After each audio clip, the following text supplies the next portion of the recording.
dan juga tentu sebagai bentuk respon kita atas dinamika yang sangat dinamis di luar. Pertama, kita akan membahas terkait progres penempatan G2G Korea, dan kedua terkait penempatan sektor domestik Taiwan.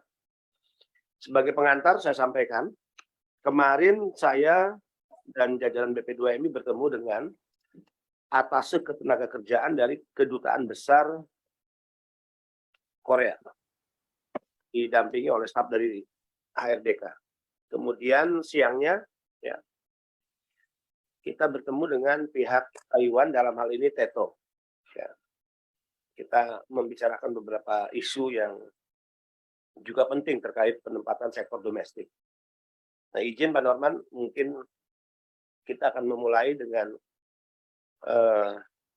Taiwan lebih dulu, dan ya, Bapak. Korea nanti saat masuk ke pembahasan Korea, Pak Norman dan kawan-kawan bisa meninggalkan Zoom ya. Ya, Bapak. Untuk Taiwan kemarin dalam pertemuan, jadi jelas TETO mewakili Taiwan menyampaikan Taiwan konsisten atas apa yang diputuskan dalam Joint Export tanggal 21 Juni 2022. Ya, Joint Export, yaitu TETO, kemudian Kemnaker hadir dan juga BP2MI. Dan itu juga pasti diupdate ya oleh pihak KDI. Dua hal yang selama ini kita desak dan kita minta ke Taiwan dikabulkan dalam pertemuan itu. Satu, kenaikan gaji dari 17.000 menjadi 20.000. Ini juga tentu yang selama ini didesak oleh pihak KDI ya, kepada pihak Taiwan. Nah, ini perjuangan panjang, perjuangan yang cukup berdarah-darah prosesnya, bisa dikatakan begitu. Ya, tapi kita selama ini tidak pernah mengenal lelah ya. Dan alhamdulillah akhirnya Taiwan setuju dari 17.000 NT menjadi 20.000 NT untuk sektor domestik. Kedua, yang dikabulkan oleh pihak Taiwan adalah permintaan kita untuk menghilangkan komponen biaya fee agency yang kita tahu persis nilainya sebesar 60.000 NT atau sebesar 32 juta kalau dikonversi ke rupiah dari form ya, perjanjian biaya ya, dan gaji di form surat pernyataan itu ya. Nah, pasti Pak Norman juga dan teman-teman KDI tahu persis lah. Ini penderitaan panjang tentang fee agency ini. Ya, yang saya sering mengatakan ke teman-teman di internal, ya BP2MI juga ikut menikmati. Bukan menikmati uangnya, tapi menikmati ya sebuah sistem yang tidak fair, yang tidak adil, karena BP2MI ikut menandatangani, membubuhkan tanda tangan dalam form tersebut. Yang form itu digunakan untuk mengurus visa, kan gitu ya. Betul, Pak. Ya. Dan menurut saya ini hal yang tidak fair. Bagaimana bisa PMI kita belum berangkat ke Taiwan, belum ada di Taiwan, belum bekerja, tiba-tiba dia menandatangani kewajiban untuk membayar fee agency 60.000 NT. Walaupun di sisi lain saya katakan kepada pihak Taiwan sejak awal, kalau bicara jasa itu hal yang normal. Tapi jika itu dilakukan ya seolah-olah secara general, disitulah yang ya kami protes dan merasa bahwa ini tidak fair. Sehingga kalau terkait jasa agensi, serahkan itu kepada PMI apakah dia mau menggunakan jasa agensi atau tidak, kan gitu.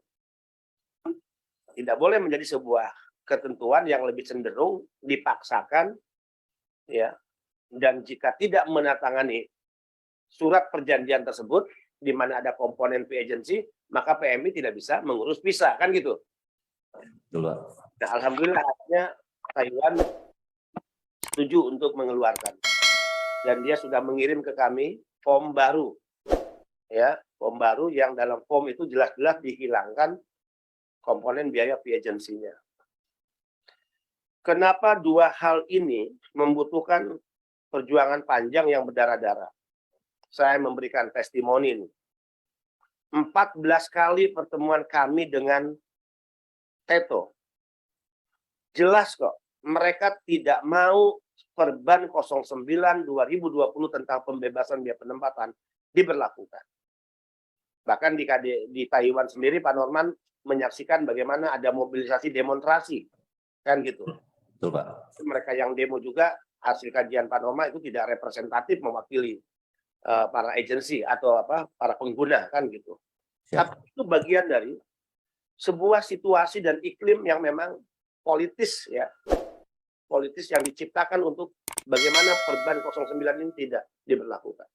Kedua, ya, ini testimoni saya. Bagaimana saya dibujuk oleh pihak-pihak ya, agensi bahkan di dalam negeri.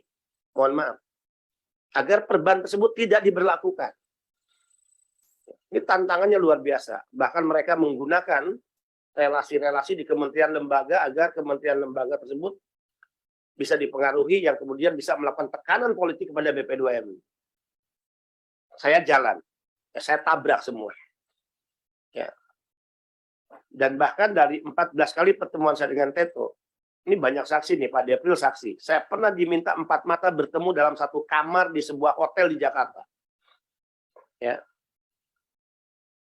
Hanya untuk menegosiasikan bagaimana agar ini tidak diberlakukan, peraturan Badan 09. Dalam beberapa pertemuan itu saya katakan pada mereka, jika Anda memaksakan atas nama peraturan dalam negeri Anda kepada pekerja kami, lalu apa salahnya jika kami juga mengeluarkan sebuah regulasi yang merupakan bagian dari perintah undang-undang yang berlaku di negara kami.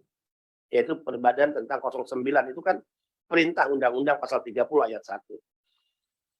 Maka negosiasinya adalah, kalau Anda tidak ingin ini diberlakukan di negara Anda, maka saya minta satu kenaikan gaji, ini sudah diminta lama, ya. KDI juga sudah memberikan pertimbangan tentang ini karena pekerja kita sektor domestik sudah sangat lama sejak 2017 tidak pernah mengalami kenaikan. Atau yang kedua juga tambahannya adalah hilangkan fee agency yang membebani pekerja kita 32 juta itu bukan uang kecil, ya. Nah, ternyata alhamdulillah proses panjang berdarah-darah, ya. Godaan setan yang terkutuk, kemudian juga bujuk rayu segala macam lewat, dan kita melewatinya dengan sukses, dengan baik, yang akhirnya 21 Juni Joint Task Force memutuskan 2 hal itu. Pertanyaannya adalah, kalau itu sudah menjadi keputusan dalam Joint Task Force, karena itu juga forum resmi, bahkan delegasi Taiwan dipimpin oleh Wakil Menteri Ketenagakerjaan Taiwan, KDI juga hadir ya dalam forum itu. Lalu kapan proses penempatan sektor domestik akan kita lakukan? Kan itu pertanyaannya. Ya. Nah, di awal sejak konferensi pers yang dilakukan oleh BP2MI merespon hasil Joint Task Force itu, merespon juga surat yang dikirim Kemnaker tertanggal 5 Juli 2020, maka kita melakukan konferensi pers kalau tidak salah di tanggal 7 Agustus. Jadi ingat kembali ya. Kita konferensi pers waktu itu. Iya, tanggal berapa itu? 30 Agustus. Mohon maaf. 30 Juli. Nah, dalam konferensi pers itu kita katakan bahwa kita menyatakan dengan dikabulkannya permintaan Indonesia 2 hal, kenaikan gaji dan hilangnya fee agency, ya maka Perbadan 09 2020 kita nyatakan tidak berlaku. Khusus untuk penempatan sektor domestik ke Taiwan. Jelas. Berarti kalau begitu, bagaimana untuk negara-negara lain? Ya masih berlaku dong. Kecuali negara lain mau mengambil langkah seperti langkah Taiwan. Naikkan gaji, gitu kan? Kemudian memberikan keringanan-keringanan kepada para pekerja kita. It's okay. Itu akan kita pertimbangkan. Jadi keputusan Taiwan ini bisa menjadi jurisprudensi bagi badan ini yang mewakili merah putih, bagi negara ini untuk kita bernegosiasi dengan negara-negara penempatan. Modal kita ini kan selama ini ya kurang percaya diri sebetulnya. Ternyata kalau kita punya rasa percaya diri yang kuat bahwa negara kita ini negara besar, sehingga karena negara ini besar kita bisa bernegosiasi dengan negara lain, toh bisa kita melakukan itu. Kalau saya nyindir kepada pihak, ya yang penting kita jangan punya mental inlander lah. Masa negara besar kok mental aparatusnya inlander. Nah itu ya nggak boleh. Mau berhadapan dengan urusan penempatan di Malaysia, di mana ya jangan memiliki mental inlander. Mental kita itu mental petarung, pejuang untuk siapa? Ternyata Taiwan harus menindaklanjutinya. Nanti Pak Norman jelaskan. Mereka harus mengambil keputusan dalam forum apalah di sana ya. untuk itu menjadi sebuah keputusan yang peraturannya dikeluarkan secara tertulis, kan gitu ya, Betul, Pak. peraturan negara Taiwan. Nah, pertanyaannya kan itu, kemarin saya sudah ngobrol juga dengan pihak Taiwan. Nah, ini kan sesuatu yang unpredictable, ya. Apakah minggu depan, apakah bulan depan, apakah 2 bulan depan, apakah 3 bulan depan, kan gitu. Nah, kalau menunggu peraturan tertulis itu, maka kapan kita menempatkan para pekerja sektor domestik yang juga sudah tertahan nih, kan gitu. Kemarin saya berikan solusi kepada pihak Taiwan. Gini aja deh, sepanjang Anda komitmen, saya katakan dengan keputusan joint export, ya udah kita tetap berangkatkan aja mereka yang sudah menuntut untuk minta diberangkatkan ke Taiwan. Tapi kami akan mengambil langkah, besok kita mengumpulkan para P3MI, ya, bagi P3MI dan PMI-PMI-nya yang terus mendesak harus segera diberangkatkan sebelum peraturan tertulis diputuskan dikeluarkan oleh pihak Taiwan, dia harus membuat surat pernyataan untuk bersedia. Katakan jika itu peraturan itu keluar bulan depan, berarti kan untuk bulan ini dia nggak menerima gaji 20.000 NT, kan gitu resikonya. Ya kalau akhirnya mereka mau, si PMI-nya ya udah diwakili P3MI bertanda tangan hitam ya di atas kertas, kemudian juga bermeterai lah bahwa PMI-nya, P3MI-nya tidak akan menuntut karena mereka sendiri yang meminta diberangkatkan cepat gitu. Ini juga solusi ya. Tapi mudah-mudahan sih kalau katakan kita berangkatkan minggu ini nih ya Pak Norman, tiba-tiba minggu depan sudah ada keputusan, berarti ribunya udah bisa diterima dong saat gajian mereka, kan gitu ya. Nah, jadi kita jelas pada posisi yang tidak ingin mempersulit, membuat lama-lama proses penempatan, dan kita harus jelaskan ini ke berbagai pihak ya. Ini sengaja saya siarkan live nih Pak Norman.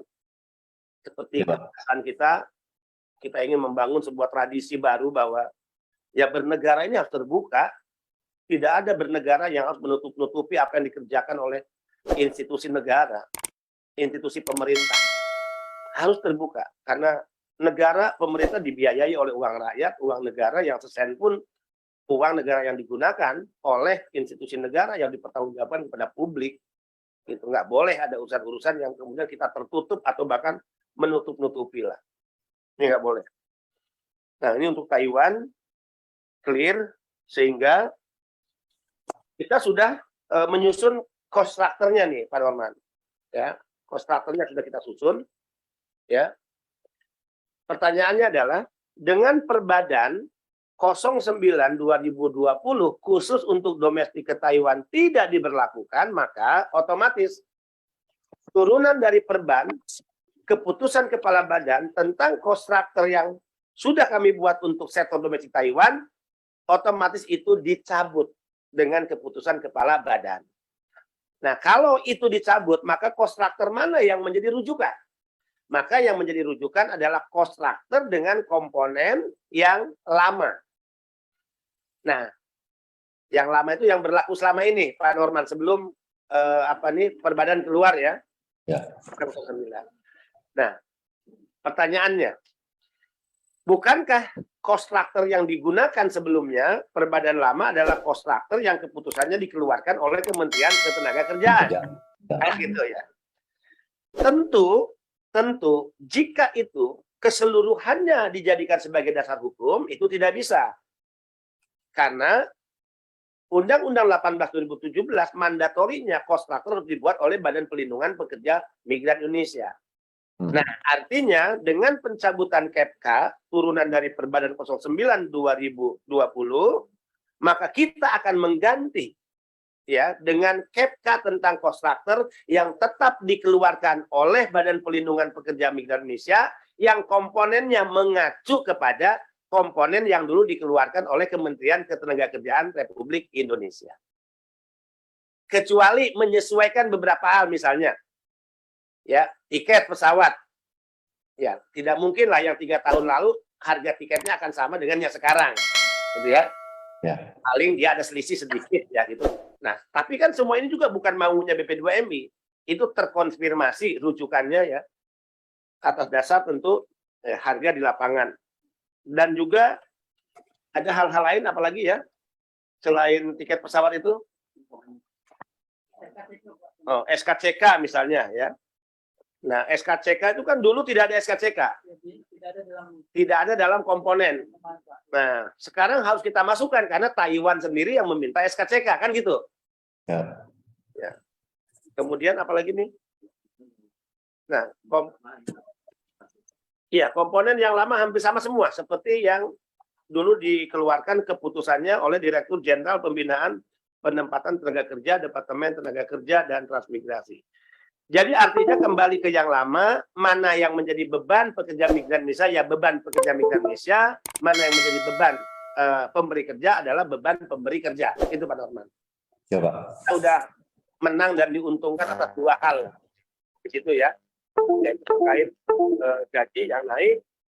Saya udah hitung itu, saya udah konversi kalau 3 tahun dikali 3.000, ya berarti PMI mendapatkan tambahan ya dari gaji 54 juta.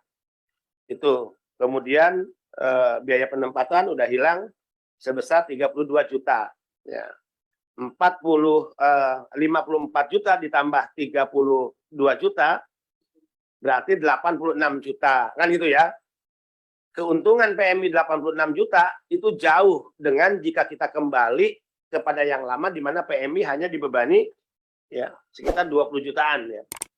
Jadi ya, kalau dia kembali mendapatkan beban 20 juta tapi untungnya 86 juta ya PMI masih untung banyak lah.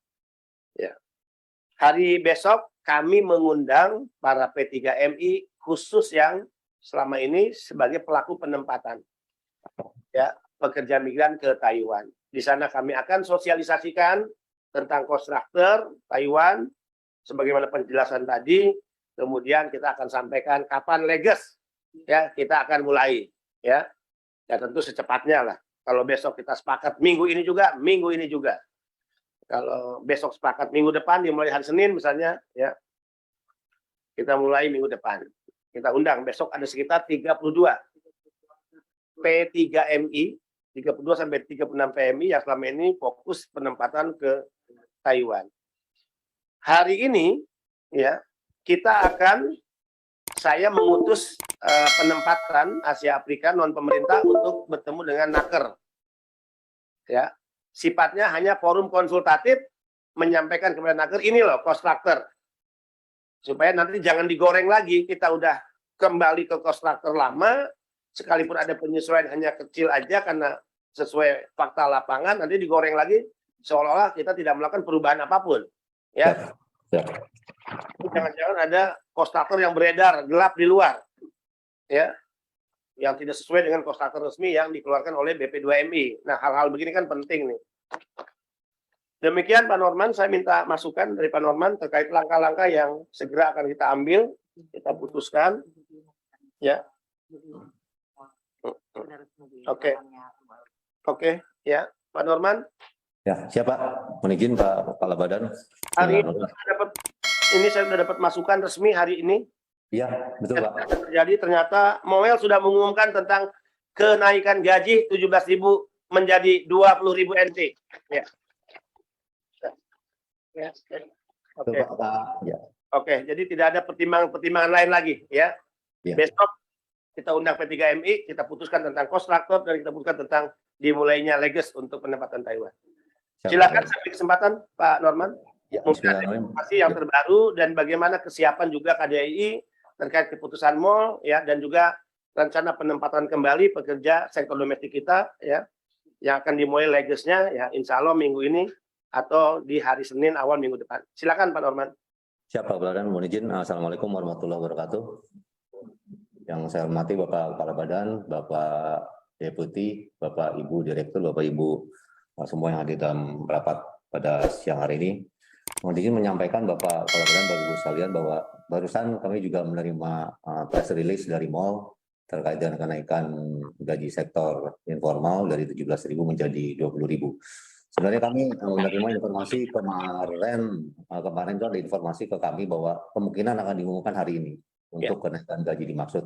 Namun kami untuk detailnya perlu melihat lagi apakah ini mencakup semuanya ataukah hanya yang baru, PMI yang baru yang akan datang ke Taiwan atau termasuk semua yang kerja di Taiwan ikut naik gajinya. Ini kita mau ngecek dulu sementara nggak termasuk. Nggak termasuk. Hanya yang baru. Jadi pengumuman yang kita baca, Pak Kepala Badan, Bapak Ibu, bahwa kenaikan gaji hanya untuk yang baru. Tidak termasuk mereka yang masih bekerja di Taiwan. Oh ya, jadi yang baru ya. Baru, ya. Ya, hal itu kan memang normal ya, karena tidak ada kan keputusan yang bersifat retroaktif kan. Iya. Itu ya progresif ya ke depan, bukan ke, kalau itu dimaklumi lah. Tapi minimal ini sebuah pencapaian yang luar biasa lah dari kita semua ya. Dari Iya. Ya pasca setelah kenaikan gaji ini Bapak Kepala Badan tentunya dari sisi KDI harus ada perubahan terkait apa yang dilegalisasi dokumen di KDI, yaitu dari sisi PUMAU atau PKP, demand letter dan sebagainya, dan juga perjanjian kerja. Kita hanya 2 terkait dokumen yang dilegalisasi di KDI, Bapak, yaitu PKP atau job order, atau satu lagi perjanjian kerja. Itu tinggal dirubah di sistem. Dan juga kami juga menerima tadi terkait dengan draft yang surat pernyataan biaya, memang sudah tidak ada lagi terkait dengan biaya untuk agency fee. Terusnya terkait dengan biaya juga, bahwa kami melihat dari biaya sebelumnya memang komponennya sama Bapak, memang yang berubah hanya nominalnya, karena yang sebelumnya itu terkait yang PMI informal itu untuk yang baru ke Taiwan itu 17 juta sekian, dan yang X kurang dari 1 tahun itu 10 juta, X lebih dari 1 tahun kurang lebih 10 juta. Dan komponennya sama, dan nanti mungkin ada hal yang kiranya mungkin kenaikan itu karena tadi Pak Kepala Badan menyampaikan kondisi di lapangan. Dari KDI kami tinggal hanya merubah di sistem terkait dengan perjanjian kerja untuk nominal menjadi 20.000, dan juga nanti untuk pengajuan legalisasi PKP atau JO dari pihak agensi itu akan disesuaikan. Nah, untuk yang sudah akan berangkat, karena itu ada turunannya, mohon izin Bapak Kepala Badan, karena turunannya itu dari JO, apakah ini harus dirubah dulu di JO-nya, ataukah karena jika ada yang sudah mengantri ingin berangkat masih di status 17.000 gajinya, apakah ini harus dirubah dulu JO-nya untuk menjadi 20.000, ataukah kalau yang baru mungkin tidak masalah Bapak, tapi yang sudah proses namun menunggu dan ingin berangkat, namun di JO-nya masih 17.000, atau yang sudah PK ada 17.000, berarti harus ada perubahan pengajuan kembali untuk penyesuaian dokumen agar pada saat berangkat menjadi gajinya 20.000. Gitu. Sementara itu Bapak Kepala Badan, mohon izin yang dapat kami sampaikan, mohon arahan selanjutnya dari Bapak. Terima kasih. Assalamualaikum warahmatullahi wabarakatuh. Terima kasih Pak Norman. Nanti ya terus berkomunikasi dengan jajaran direktur kami ya. Kita siapkan waktu ya, kalau perlu ya 24 jam handphone nggak boleh mati. Titik yang sangat menentukan ya. Kita memberikan kado istimewa di bulan kemerdekaan ini kepada para pekerja migran kita sektor domestik. Ini benar-benar kado kemerdekaan untuk para pekerja migran kita sektor domestik ya. Nah, kemarin juga dalam pembahasan dengan Saudara Rendra, Direktur Bina Penta dari Kemnaker, nah yang disampaikan oleh Pak Norman itu benar. Ada tantangan kalau kita mau merubah sejak awal, berarti kan itu prosesnya lama lagi. Nah, saya ingin mereka yang sudah ya tertahan ini harus melewati sebuah proses yang panjang lagi. Nah, tolong nanti dibicarakan ya secara khusus intensif dengan pihak Direktur Penempatan Non Pemerintah. Ya. Saya menegaskan ya, tidak boleh mereka dipaksa untuk kembali pada proses awal yang membutuhkan waktu sangat panjang. Tapi bagaimana caranya hal-hal yang bersifat terlanjur tadi masih tertera angka 17.000 ya, itu dibijaksanai sedemikian rupa sepanjang masih dalam koridor tidak menyalahi peraturan, artinya mereka tetap cepat berangkat dengan gaji yang tetap mereka akan terima sebesar 20.000 per bulan. Ya, nanti dipikirkan oleh Pak Norman dengan Direktur Penempatan ya. Ya, Pak Norman. Karena kasihan, angka di kami ini ada 15.000 Pak Norman yang tertahan, sektor domestik yang tinggal terbang. Ya, jadi bayangkan kalau 15.000 itu harus dari awal. Iya. Sekian ya. Ya, Makasih, makasih. Pak, ini Gopar secara sistem udah siap, Pak.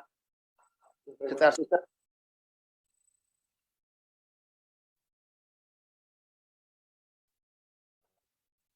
Ya, tentunya kami akan mengupdate cost structure yang akan dikeluarkan dengan KPK yang baru. Dari situ siap. Demikian Pak Norman, ya. siap Bapak. Hari ini kita lakukan pencabutan atas KPK yang lama, ya. Saya tata